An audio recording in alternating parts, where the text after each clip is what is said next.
Mike's Daily Podcast. Welcome to Café Anyway here in Podcastro Valleymont, the last place on earth. I'm Mike Matthews, this is the show where my eyes aren't even open yet. Because it's 5:34 in the dang morning. And I guess I slept last night. I got woken up by stupid things. Like a little flashlight. All of a sudden just turned on in the middle of the night. Mike's Daily Podcast. And woke me up. And then, there was a cell phone in my bed. Mike's Daily Podcast. And that woke me up. But that's not either here nor there or anywhere or up there or down there. Oh my gosh. I had a great weekend. And my name's not Tosh.0, whatever that guy's name was, who had a popular show on Comedy Central. And I don't know if he still goes on there and does his thing.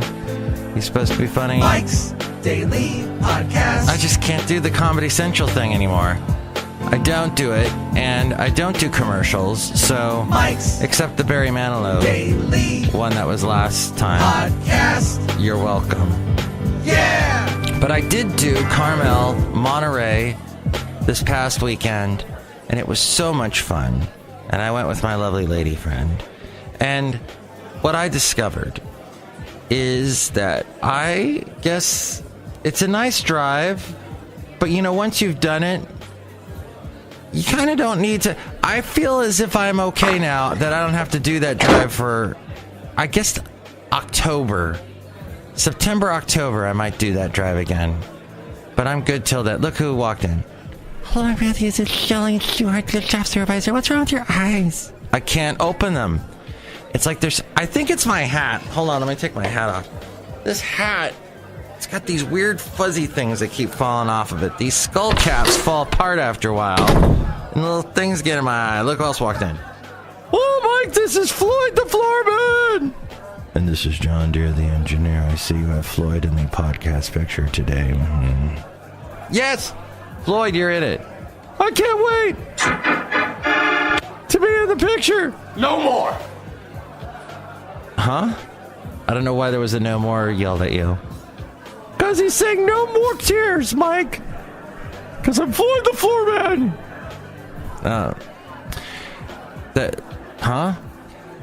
So far, there's really no... And here's today's podcast picture. It's a Floyd.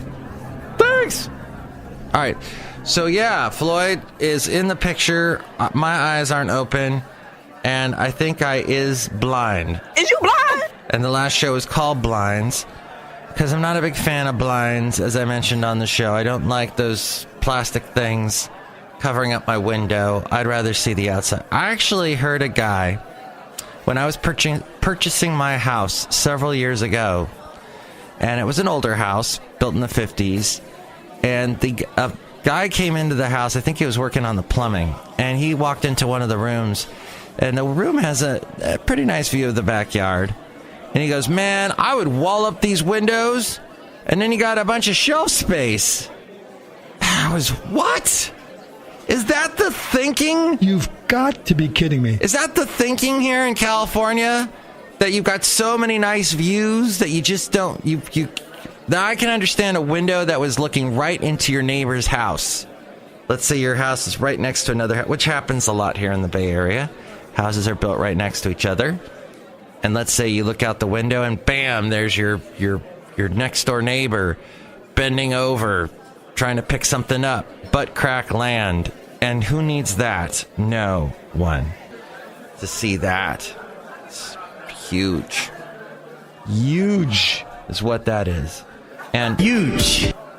So, but I guess I like Windows. The point is that, although the Windows 10 gets a little annoying, doesn't it?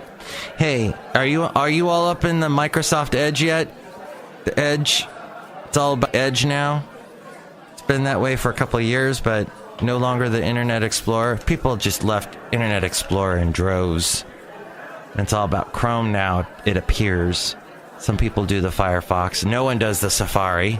Well, I guess you have to if you own a Apple product. Now I'm just throwing out all kinds of technical who gives a crap stuff. But it was a wonderful trip. And the one weird thing that happened was we were in Monterey enjoying a wonderful dinner. And you can't enjoy any dinner in Monterey without paying a crazy amount. It's expensive in Monterey. But so we did that. And I haven't had dinner in Monterey. Whoops, I meant Carmel. Carmel is the really, really expensive spot. Monterey is kind of expensive. Then you got Carmel, that's outrageous. But it's Carmel, and you're there, you're nestled in this town with the little houses, the little shops, everything's little. There's a little artwork that costs a lot of money, and there's all the houses that cost a lot of money, and then you're right by the water, which was super windy. Oh my gosh, it's never been that windy before. I've been to Carmel about 4 times this year already, and this wind, oh, it was so bad. It was pretty. The ocean looked beautiful.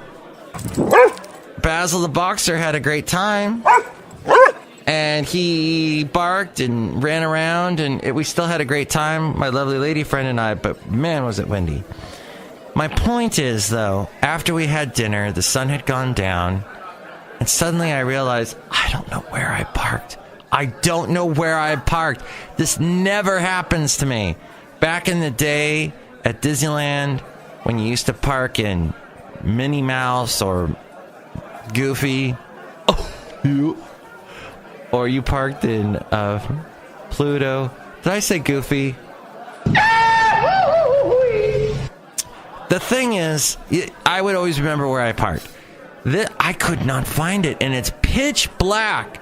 It is so dark in Carmel. So dark at night. There are no street lamps. In the residential areas, none. And there was no moon, as far as I know. I think, oh yeah, there was a little sliver of one. It was a fingernail, as my lovely lady friend put it. So that got a little scary. I was getting a little, where did I park? And then I thought, oh, maybe one of these jerk residents of Carmel decided to have my car towed. So I was, oh no. But it was found. And happiness ensued. And we went back to Podcaster Valley. It takes about an hour and 48 minutes to get back if there's no traffic. But that was a big, big, long day that Saturday. And it was fun. And I saw somebody that is moving to LA. And the thing is it's the end of an era. They're gone. They're going to be going down to LA. And it's interesting because it's like they're not coming back for a while. I don't know when they're going to be back. So that's interesting. And everybody was kind of treating it like, yeah, okay, we're going down to LA, huh? Whatever. Same thing as yesterday. Blah, blah, blah. And I'm like, in my head, you're going to LA. You're going to be gone. LA, California's a big friggin' state. You're 8 hours away now. You're gone. It's weird. And they just didn't seem to care. So, whatever. Oh, here is let's just say I took a lot of pictures and I felt the weight of the situation. I felt the weight of the moment. And I don't think my friend did. So, anyway. Café Anyway. That's all. Hey, they had a lot of other stuff on their mind, I understand. But here's an expression that I hate, and it's getting used way too much now. It is until it isn't. People say that. He is until he isn't. Or well, she is until she isn't. You know, just that whole thing. Yeah. What's the something here? Podcasting is great until it isn't. I don't know. Something like that. They use that. The isn't just pops out of nowhere, and it's supposed to be this whole thing about how things are unpredictable. And people use it way too much. I also hate the expression, it is what it is. In fact, I had a song about that that I had on a podcast way back in the early days, and I don't know where it is. But yeah, it was on the website somewhere. I don't think it is anymore. It isn't and it isn't. Is it one thing or the other? And here's the other thing. It is what it is just lazy. It's such a lazy saying. Of course it is what it is. How could it be anything else? It is what it is. dang it. I don't understand. People use that a lot. And what I hate, people love reality TV. I've hated it from the beginning because the dialogue is always lazy, because they follow these people around with cameras and they're just coming up, and that's the whole point of a reality show, is to catch people in real life. But they say the dumbest crap, and I get so sick. If I turn on TV, I want to be lifted up. I want to see something. But you just see nothing with these shows. It's just I don't really watch reality TV, but on the Travel Channel, I'll watch that show where they go to different restaurants, and then they get people's reactions to the amazing food. Like, they show the cook making this amazing dish, and then they bring it out, and the people are eating it going, oh yeah, it's a perfect combination of the sweet and the savory. What? Sweet and savory. You use two words. Use the word savory. You probably never... one of the camera guys told you to say that word to make it look more interesting on the Travel Channel. People say the dumb... Oh, this is really good. I've been coming to this restaurant for 50 years. They throw that out. I watch too much Travel Channel, basically. But I won't for the next couple weeks, because I won't be at my weekend job. Because that's what I do at my weekend job, is watch Travel Channel. And I'm not. And I'm happy about that in so many ways. Having another weekend up. You know what I'm going to do this weekend? I'm going to a beer festival. That's right. Beer. Say it, Homer. Beer. Or that could have been another character. I don't know. Could have been Homer. But the thing is, I'm going to do that. And why? Why am I going to drink beer? Because they're having a beer festival there. And maybe I'll see you there. Who knows? But yeah, this whole immigration thing is crazy. And let's see, Trump's policy of separating families. We have the worst immigration laws in the entire world. Nobody has such bad, and actually in many cases, such horrible and tough. You see about child separation, you see what's going on there. And then yesterday, because of the Flores consent decree and a Ninth Circuit court decision, ICE can only keep families detained together for a very short period of time. This is the big story. Attorney General Jeff Sessions said, it's the law, and that's what the law states. That the president and top administration officials say U.S. laws or court rulings are forcing them to separate families who are caught trying to cross the southern border. And these immigration families are being separated primarily because the Trump administration in April began to prosecute as many border crossing offenses as possible. This zero tolerance policy applies to all adults, regardless of whether they cross alone or with their children. So that is what is going on. Pulling this from the Washington Post. Trump said, that remark to reporters said, I hate the children being taken away. The Democrats have to change their law. That's their law. Oh, I see. And then, anywho, you had Melania Trump. We talked about that yesterday, weighing in on it. According to the Washington Post, they said, we've published 2 fact checks about family separations, but it turns out these Trumpian claims have a zombie quality and keep popping up in new ways. In the latest iteration, Homeland Security Secretary Christian Nielsen tweeted and then said at a White House briefing that the administration does not have a policy of separating families at the border. And then there was Stephen Miller, who was supposed to be on The Daily, the show, the podcast that the New York Times does. And he was supposed to be on there to talk about the immigration situation. And it turned out that his top aide, that's Trump's top aide, Stephen Miller, was supposed to be talking with The Daily about that. And then at the last second, the White House said, no, don't play that. We don't want you to.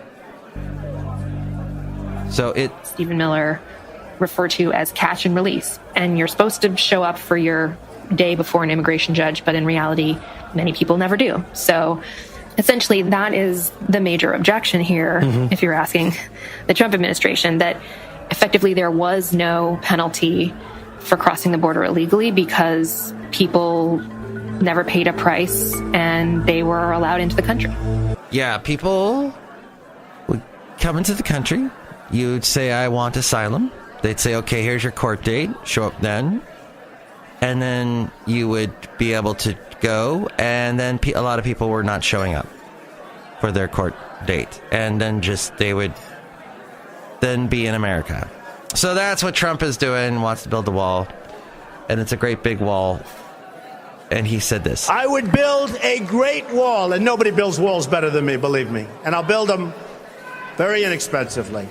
But right now, it's a mess. A mess. It's a mess. The Paris commuter train service was interrupted yesterday as a baby boy was born in one of the cars.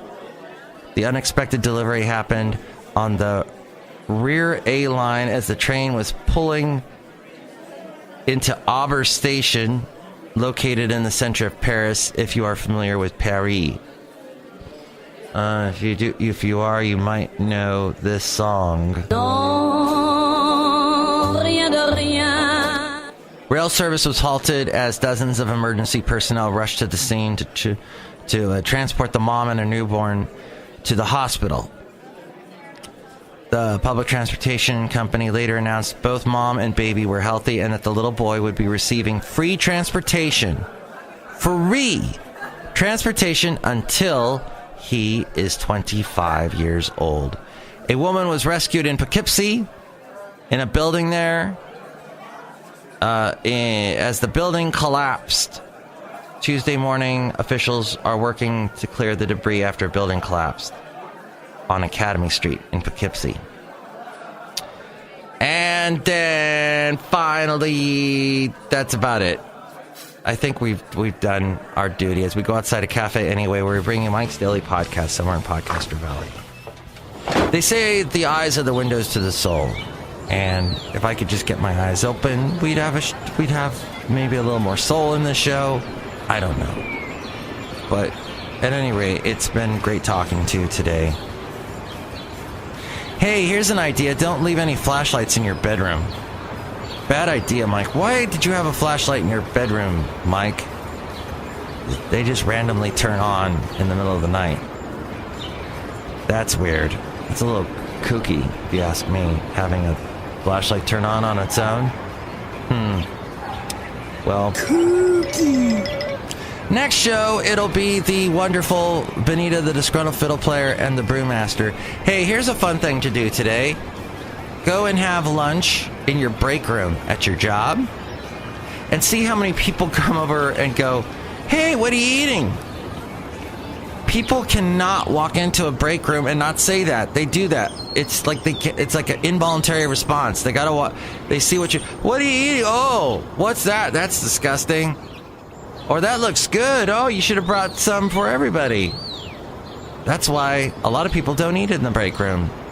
They don't need that. No. But we do need you to come back for the next show. Please do. Mike's Daily Podcast is written and produced and performed by Mike Matthews. His podcast is super easy to find. Download or listen to his show and read his blog at mikesdailypodcast.com. Email Mike now at mikesdailypodcast@gmail.com. See you tomorrow. Bye!